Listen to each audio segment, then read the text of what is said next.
Youth যে generation তাদেরকে যদি আগামী প্রজন্মের যারা তাদের জন্য যদি আমরা সুযোগ সুবিধা না করতে পারি তাহলে যে ফাউন্ডেশন যেটা হয় সেই ফাউন্ডেশন কোনো অবস্থায় সেটা অসম্পূর্ণ থাকবে। এটা অবশ্যই আমাদের করতে হবে।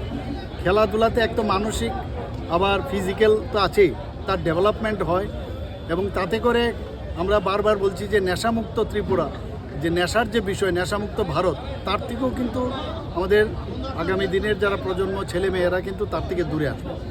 এবং খেলাধুলার মধ্যে একটা অন্যরকম একটা আধ্যাত্মিক আমি বলবো যে একটা স্পিরিচুয়াল ভাবও কিন্তু আসে। যদিও খুব অল্প সময়ের জন্য, বিশেষ করে ফুটবল খুব অল্প সময়ের খেলা, কিন্তু এর মধ্যে কিন্তু একটা চ্যালেঞ্জিংয়ের যে বিষয় সেটা কিন্তু গড়ে ওঠে খেলাধুলার মাধ্যমে ছোটোবেলার থেকে।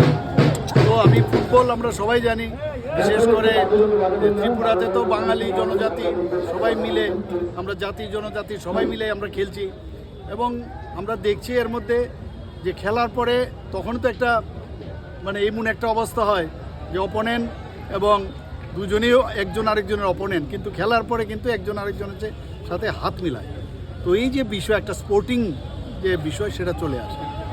তো আমি আশা করি যে ত্রিপুরাতে এই খেলাধুলার যে বিষয় আপনারা সবাই জানেন, এখানে